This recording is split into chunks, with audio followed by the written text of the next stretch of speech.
So, Mr. Pradeep, I think we have interacted once. Where?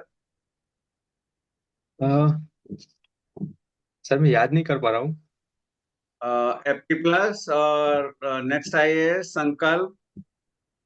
Ji sir, हम last year संकल्प में मिले थे सर। संकल्प में मिले थे। That's right. सो आपका हिंदी में है या इंग्लिश में है?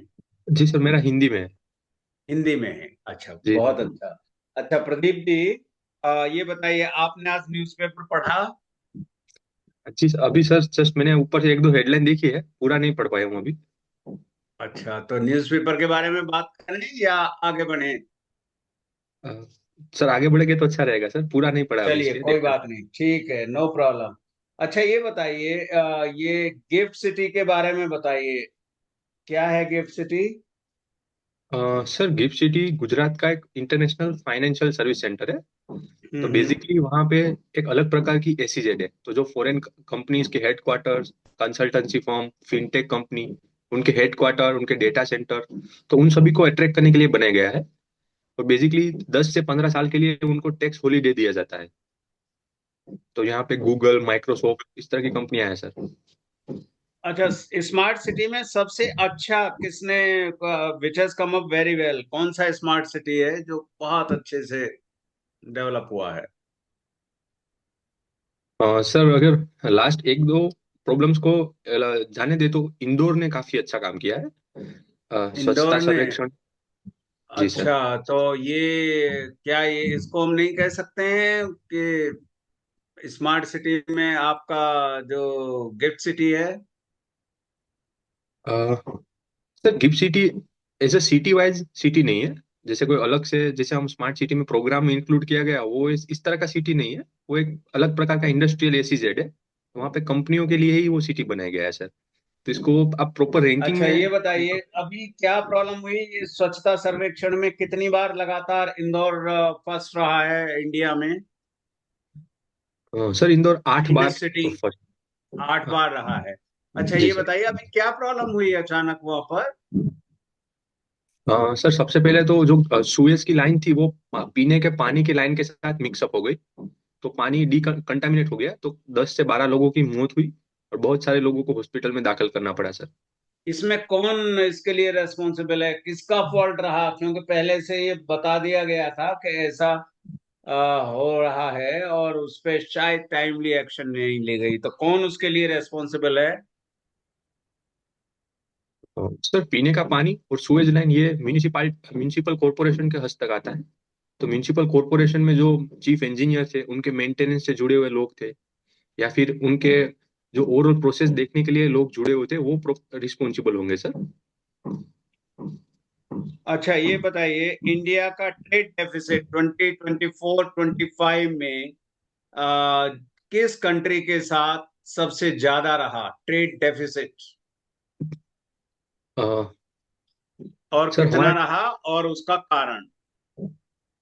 सर मुझे परसेंटेज वाइज नहीं पता, बट इंडिया का चाइना के साथ और रशिया के साथ ट्रेड डिफिसिट काफी ज्यादा ही गैप रहा। अ, चलिए, चाइना के साथ बात करते हैं। मैक्सिमम ट्रेड से डेफिसिट चाइना के साथ रहा, तो जी सर। क्या कारण रहा उसका? और रशिया का भी चलो बात कर लेंगे, और पहले चाइना का बताइए।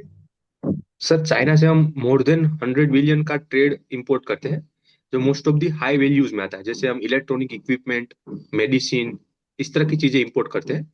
जबकि इंडिया से जो एक्सपोर्ट होता है वो समवट लो वैल्यू होता है, जैसे खाने की चीजें या फिर कुछ फर्टिलाइजर्स। तो जो वैल्यू गैप है वो काफी ज्यादा है। तो ये एक रीजन है सर चाइना के साथ।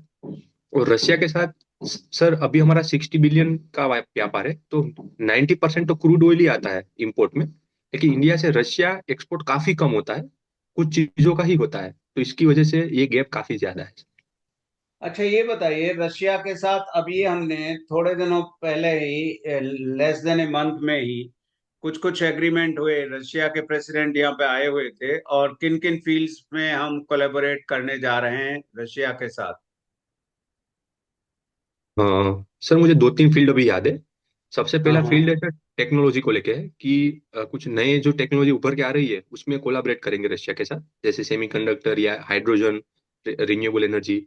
उसके बाद सर एक दूसरा इंपॉर्टेंट है आर्कटिक शिप को लेके। आर्कटिक में जो शिप बिल्डिंग है, वहाँ इंडिया के हम्म। सेलर्स को ट्रेनिंग देना। अ, ये मेजर रहे थे सर।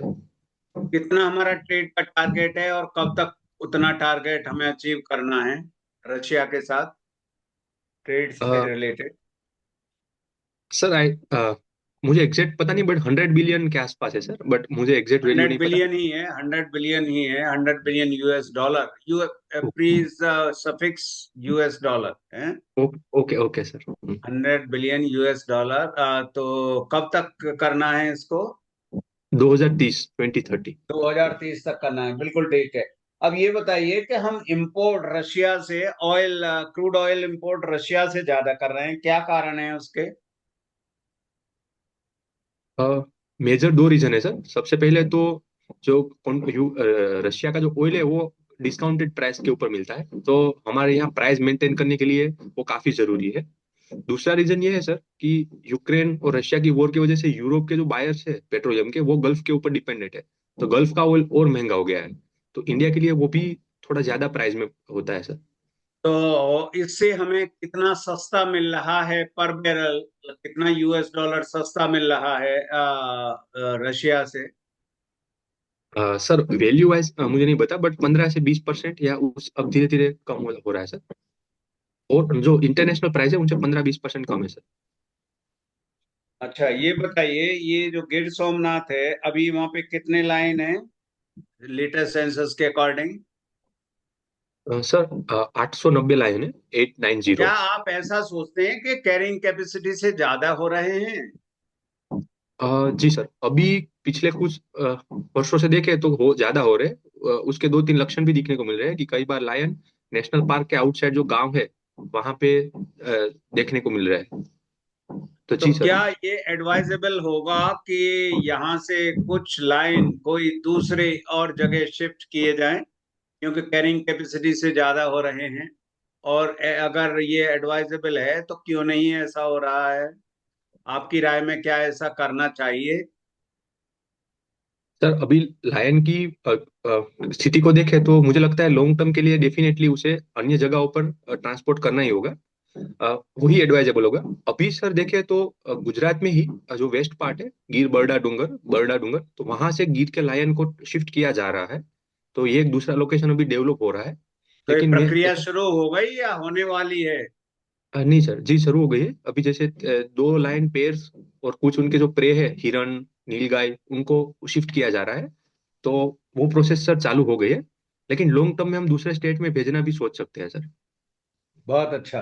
अच्छा, ये बताइए, ये आ,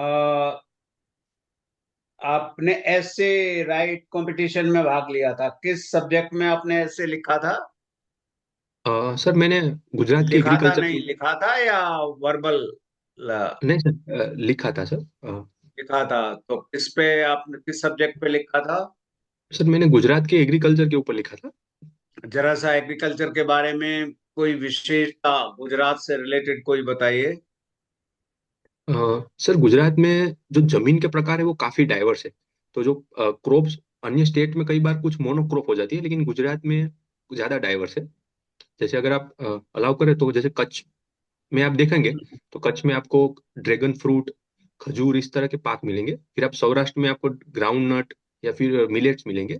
अगर आप मिडल गुजरात में जाओ तो आपको कई बार हॉर्टिकल्चर, टोबैको, तो पाक एक तो थोड़ा ये हो डाइवर्स। गया मल्टीपल क्रॉपिंग है ना, मतलब मोनोक्रॉपिंग नहीं है और मल्टीपल क्रॉपिंग है ना? जी सर जी। और बताएं, और क्या है विशेषता वहाँ की एग्रीकल्चर की? सर दूसरी विशेषता है कोऑपरेटिव सेक्टर। तो जो डेयरी सेक्टर है जो कि एग्रीकल्चर सेक्टर के ऊपर डिपेंडेंट है, तो कोऑपरेटिव सेक्टर काफी स्ट्रांग है गुजरात में कंपेयर टू अन्य स्टेट। तीसरा अच्छा, सर। फार्मर्स इनकम कैसे और बढ़ाई जा सकती है गुजरात की? सर फार्मर्स इनकम बढ़ाने के लिए सर, जैसे फॉर एग्जांपल गुजरात में एग्रीकल्चर तो डाइवर होता है, लेकिन फूड प्रोसेसिंग में अभी काफी काम बाकी है। जैसे आप ईस्टर्न कोस्टल बेल्ट को ले तो वहाँ पे कई बार कई ऐसी नई चीजें उगती है जैसे हॉर्टिकल्चर, लेकिन वो रॉ फॉर्म में ही एक्सपोर्ट किया जाता है। अगर उसे फूड प्रोसेसिंग के माध्यम से वैल्यू एडिशन किया जाए तो इनकम बढ़ेगी सर। दूसरा सर, मिकेनाइजेशन भी अभी काफी कम है, तो मिकेनाइजेशन को भी हम बढ़ावा दे सकते हैं। मैकेनिकल इंजीनियरिंग से आपने बीटेक किया है, हैं? जी सर। मैकेनिकल इंजीनियरिंग में। ये बताइए, हमारे honourable minister road transport and highways कहते हैं कि soon our cars will run on water. क्या मतलब है इसका? सर वो हाइड्रोजन इकोनॉमी की बात कर रहे हैं कि हाइड्रोजन पे चलने वाले जो फ्यूल है, हाइड्रोजन हम पानी से ही बना सकते हैं। तो ग्रीन हाइड्रोजन है। हाइड्रोजन ग्रीन के hydrogen. Instead of hydrogen you should use green hydrogen. Green hydrogen जी सर। तो उसको उससे बना सकते हैं। तो अच्छा, ग्रीन हाइड्रोजन ट्रेन के बारे में कभी सुना है? जो कभी स्टार्ट नहीं हुई है अभी, ऐसा सोच ये है कि इसको स्टार्ट किया जाएगा। कहाँ पे स्टार्ट की जाएगी ग्रीन हाइड्रोजन ट्रेन? सर अभी मुझे लोकेशन की जानकारी नहीं है सर, बट मैंने कहीं पे पढ़ा हुआ है सर। अच्छा, ठीक है। और ये एक और क्वेश्चन ये बताइए, ये जो गीता जयंती में स्पीच कंपटीशन में आपने भाग लिया था, जी सर। है ना? भगवत गीता से रिलेटेड ना? जी सर जी। अच्छा, ये बताइए, भगवत गीता में ब्यूरोक्रेट्स के लिए, आप ब्यूरोक्रेट्स होने जा रहे हैं, ईश्वर करे आपको उसमें सफलता मिले। तो उसमें क्या सिविल सर्वेंट्स को उससे सीख, कहाँ से सीख सीख मिलती है? किस श्लोक से है, क्या है जो गीता में कहा गया है? हो इस भले ही उस श्लोक को नरेट ना करें, लेकिन बताएं कि क्या है। कोई सीख हाँ ऐसी सिविल सर्वेंट्स के लिए जो ये काम में आए। सर गीता से हम कई सीख ले सकते हैं। जैसे सबसे पहले तो हम्म। कर्मण्येवाधिकारस्ते माँ फलेषु कदाचन। तो सिविल सर्वेंट को सिर्फ अपने कर्म हम्म। के ऊपर फोकस करना है, बिना फल की आशा रखे। दूसरा सर, हम्म। धर्म का पालन। धर्म अपनी ड्यूटी। तो सिविल सर्विस की ड्यूटी है कि लोगों का कल्याण हो, उसका भला हो। तो उनके लिए कुछ भी करना हम्म। पड़े, वो धर्म का पालन करना है। तीसरा सर मैं बोलूंगा, स्थित प्रज्ञता को बोलूंगा कि सिविल सर्वेंट के सामने सुख आए दुख आए किसी भी सिचुएशन आए, उसे एकदम स्थित प्रज्ञ रह के काम करना है। तो क्या है वो, क्या है श्लोक?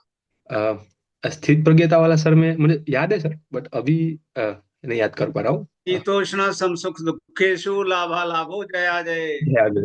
यस सर यही जी है। सर। यस यही है हाँ, सर। और बताइए, वेरी गुड, और बताइए।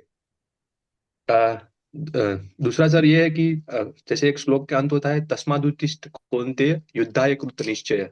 तो अधिकारी हम्म। को किसी भी तरह का चैलेंज है, कहीं भी कुछ भी डिजास्टर आ जाए, तो फिर भी उसे कृत निश्चय दृढ़ बन के लड़ने के लिए तैयारी रहना पड़ता है। बहुत अच्छा। अच्छा, ये बताओ, ईडब्ल्यूएस है जी सर। से रिलेटेड, जो ईडब्ल्यूएस रिजर्वेशन है, कहाँ कहाँ है रिजर्वेशन? जॉब्स में हाँ है, 10%। एजुकेशन से रिलेटेड है, एडमिशन्स में। अब ये बताइए कि ये किस कॉन्स्टिट्यूशनल अमेंडमेंट से किया गया था? सर 103, 103 से किया गया था 103, सर। बिल्कुल ठीक है।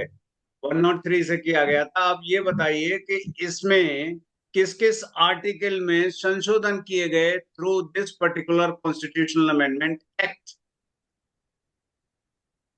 सर आर्टिकल 15 और 16 वहां पे संशोधन किया गया। बहुत अच्छा। 15 और 16 में क्या किया गया था, क्या संशोधन था? बिल्कुल ठीक है आप। 15(6) और 16(6) एजुकेशन इंस्टीट्यूट्स में और पब्लिक अपॉर्चुनिटी की जॉब में, दोनों में 10% ईडब्ल्यूएस रहेगा। तो क्या था उसमें एग्जैक्ट, क्या क्या मेंशन किया गया था? आप सही हैं कि ईडब्ल्यूएस उसमें रहेगा।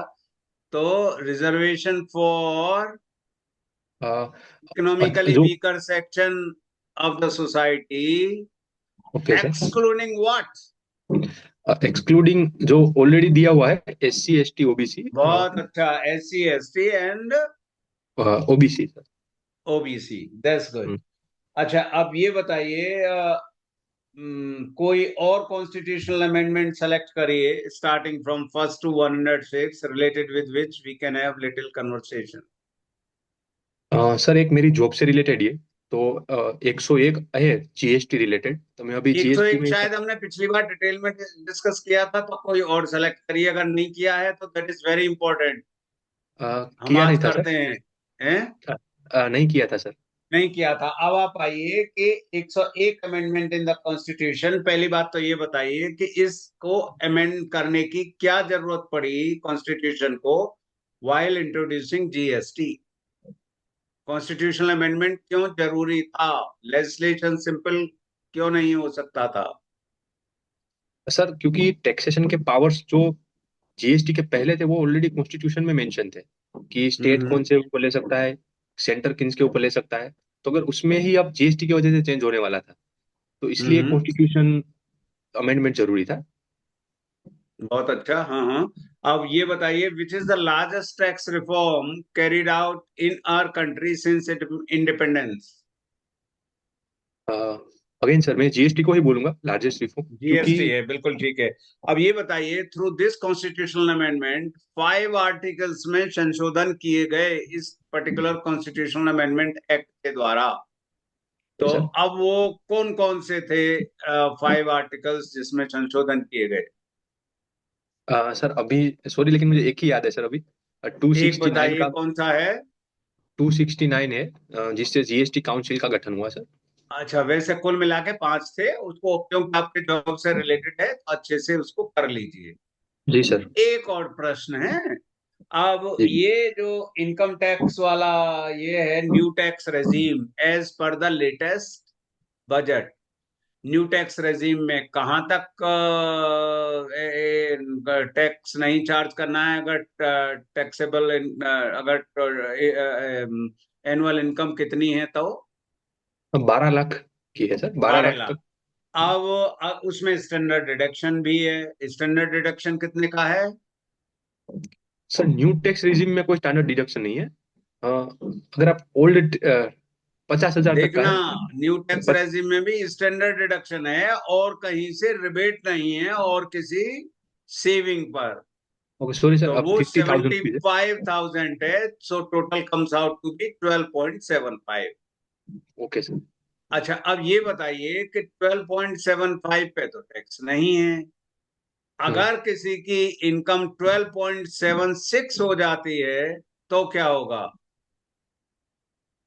तो जो अदर टैक्स स्लेब टैक्स की जो एग्जेम्पशन है उसके बाद की जो रकम है उनके ऊपर अलग अलग स्लेब में टैक्स लगेगा। नहीं, आप फिर से। अब देखिए क्या है वो, जो स्लैब्स हैं वो हैं 0 to 4, सिर्फ 0, 0 to 4, 0, हम्म। 4 to 8, 8 to 12, 12 to 16, then it comes out to be 5%। Zero तो शुरू में हो गया, फिर फाइव जी सर। परसेंट 10%, 15%, फिर 20%। 4 4 लाख का वो है ना? 4 4 लाख का। जी जीरो सर। से 4 नील, 4 to 8 5%, 8 to 12 10%, 12 to 16 जी सर। like that. So okay 5, sir. 10, 15, and 20 like that. So my question is, if at all someone is having annual income 12.76, तो उसका कितना लगेगा income tax as per new income tax regime? Sir again 0 से 4 में तो 0 ही है तो फिर उसमें भी कुछ नहीं लगेगा सर। हाँ। नहीं, मेरा 12.76 बोल रहा हूं मैं तो। 12.76, देखिए 12.75 तक नहीं लगना है, ठीक है ना, अगर हाँ, किसी के इनकम है तो। जी सर। मेरा क्वेश्चन है कि अगर वो 12.76 हो जाएगा तो कितना लगेगा? मतलब एक ही हजार ज्यादा एक है ही हजार सिर्फ। ज्यादा है। अ, हम्म। सर 1,000 जो ज्यादा है उसी पे ऊपर परसेंटेज लगेगा सर, बाकी में तो कुछ नहीं लगेगा। और वो कब तक ऐसा चलता रहेगा? मान लीजिए किसी की इनकम 14 लाख है तो कितने पे लगेगा? बाकी के 2 लाख 1,25,000 के ऊपर लगेगा। अ, वो तो 4 लाख वहां तक से तो चलेगा। ठीक है, 14 में तो नहीं, 14 में उस स्लैब के अकॉर्डिंग लगेगा। 0 to 4, 4 to 8, 8 to 12, okay. 12 to 16। Okay sir. लेकिन 12.6 में, 7 6 में वैसा नहीं होगा। अच्छे से पढ़ लीजिए इसको। श्योर उसको सर। क्योंकि मार्जिनल ये है ना। एक हाँ जी हजार सर। के लिए आप उसको इतना पनिश नहीं कर सकते हैं कि वो तो कहेगा इससे अच्छा तो मेरे 1,000 आमदनी कम होती है एनुअल, तो जी ज्यादा सर। अच्छा था, मुझे टैक्स ही नहीं देना पड़ता। तो स्लैब के अकॉर्डिंग कैसे आप चार्ज कर सकते हैं? 0 to 4, 4 to 8, 8 to 12, 12 to 16, क्योंकि तो हजारों में हो जाएगा। Okay sir. 1,000 के लिए हजारों में आप उससे टैक्स नहीं ले सकते हैं। उसके लिए आपको पढ़ना पड़ेगा, क्योंकि श्योर आप सर। ऑलरेडी सर्विस में है और फाइनेंस में है, तो उसको जरा देखिए, उसको नाम मार्जिनल मार्जिनल इंक्रीज है ना। जी सर, एक ज्यादा हजार ही, का थोड़ा है, ही। अब 1,000 के लिए आप उससे 20, 30, 40 हजार कैसे टैक्स ले लेंगे? जी सर। 14 के लिए उसी इनकम टैक्स स्लैब में आ जाएंगे जो मैंने 14 का एग्जांपल लिया। 0 to 4 nil, 4 to 8 four to 5%, five 8 to percent 12 fifteen okay. Percent like that, है ना। ओके तो सर। 0, 5, 10, 15, 20, लेकिन 1,000 के लिए उसमें नहीं आएंगे आप, समझ गया क्योंकि सर। मार्जिनल इंक्रीज है। आप समझ गए ना उसका मतलब, ये क्या है, जस्टिफिकेशन क्या है। एक समझ गया हजार सर। के लिए आप उससे 1,000, वो तो कहेगा 1,000 इससे तो अच्छा मेरी सैलरी कम होती। तो जी सर। वैसा उसको आपको रूल पढ़ना हो। Sure sir. Have you understood what I want to say? Yes sir, अब समझ गया आपका सर। इंटरव्यू पूरा हुआ। अब आप बताएं कैसी आपकी परफॉर्मेंस रही। और ये आपका क्या फर्स्ट इंटरव्यू होगा यूपीएससी में? जी नहीं सर, दूसरा होगा मेरा। लास्ट ईयर मैंने दिया था। कितने मार्क्स मिले थे? मेरे 165 थे sir, 165। And you lost by how many marks? Sir मुझे दैनिक सर्विस अलॉट हुई थी ओ, लास्ट ईयर। डेनिक्स अलॉट हुई थी, तो आपने इसको प्रेफर किया जो आप स्टेट में कर रहे हैं ना। अभी दैनिक की सर मेरी ज्वाइनिंग नहीं आई, तो अभी ज्वाइनिंग अच्छा, बाकी है। अदरवाइज आप डेनिक्स ज्वाइन कर लेंगे। सर अभी डिसीजन नहीं लिया है, अभी ओपिनियंस ले रहा हूँ सर। ओके। फिर भी मेरे ख्याल से डेनिक्स, भगवान करे आपको अच्छा इस बार मिले और कुछ। और मेरे ख्याल से डेनिक्स, बस इतना है कि गुजरात से बाहर जाना पड़ेगा तो कोई बात नहीं। जी सर। हाँ। वो तो अगर आईएएस होंगे तो भी जाएंगे ही। तो हाँ। शायद वो बेटर रहेगा। वैसे भगवान करे आपको ग्रुप ए सर्विस मिले, अच्छी मिले, आईएएस मिले, thank you sir. All India service मिले। और तो वो तो उसमें तो जाना ही है। एनीवे जी वो सर। आपकी चॉइस है। तो डेनिक्स बहुत अच्छा।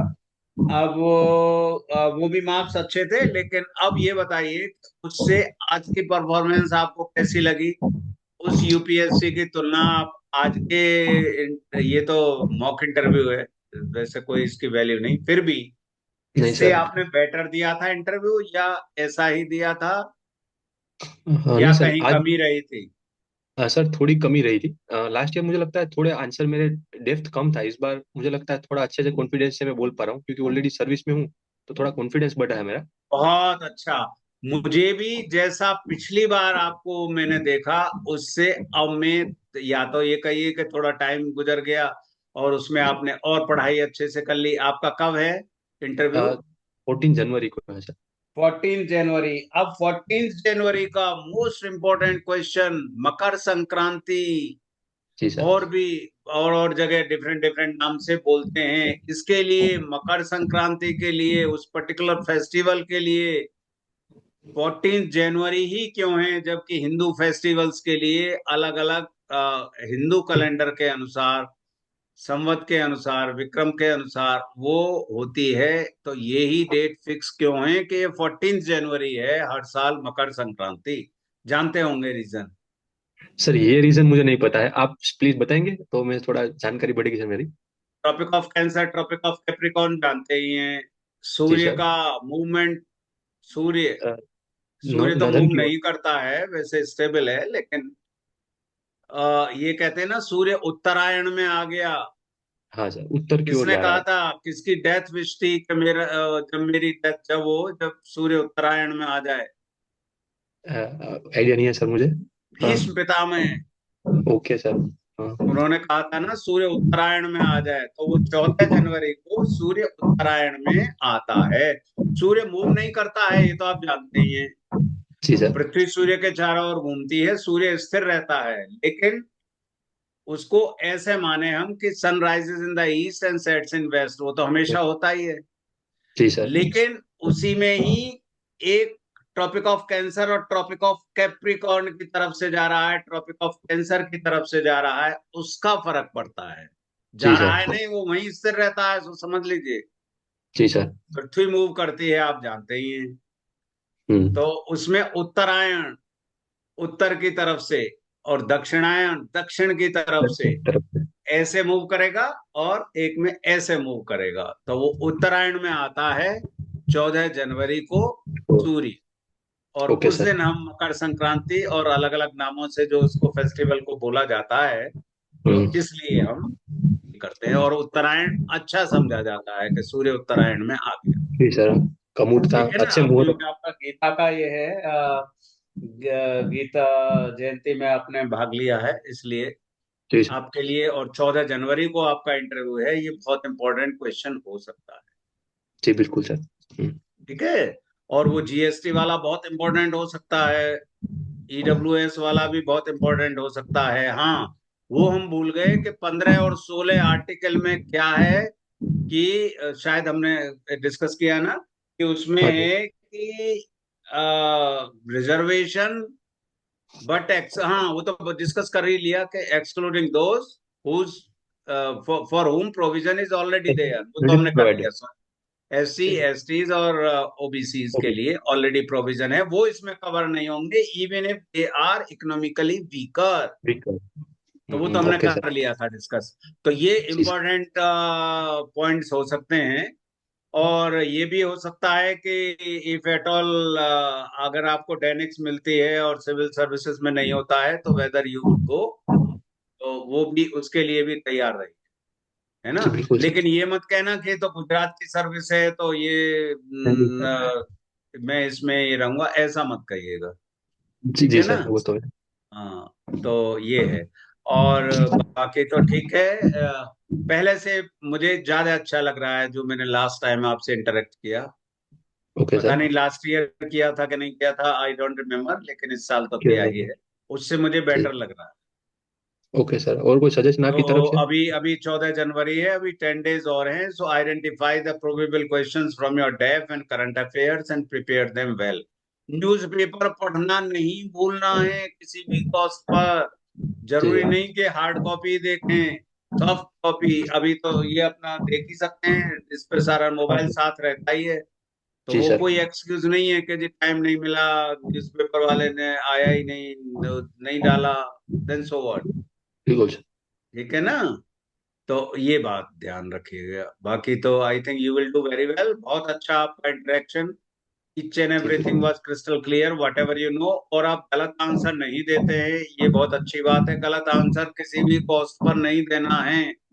Okay if sir. You are 90-95% sure, then you can say sir I am not very much sure but can I make an attempt, क्या मैं प्रयास कर सकता हूँ। Okay sir. हालांकि मुझे बहुत अच्छे से इसमें जानकारी नहीं है, लेकिन क्या मैं इसके लिए प्रयास करूं, मैं उत्तर दूं ओके सर। परमिशन लेके, है ना। तो उसमें ये रहेगा कि आप ब्लफ नहीं कर रहे हैं। हम्म। क्योंकि first and foremost quality which is required to be a good civil servant is the honesty and integrity. बाकी बाद में चीज आती हैं, conversation, decision taking power, making ability, analytical power, team spirit, जी सर। ये सब चीजें बाद में आती हैं। सबसे पहले तो ऑनेस्टी इंटीग्रिटी आती है। ठीक है ना। जी। I think you will do extremely well. I wish you all the best. Thank you sir, काफी सीखने को मिला सर, थैंक यू। नहीं, ऐसा कुछ नहीं, एक दूसरे से सीखते हैं। जी सर। ठीक है, all the best. Thank you sir. और गिर फॉरेस्ट का आपका ठीक था आंसर, वो वैसे ही ठीक था।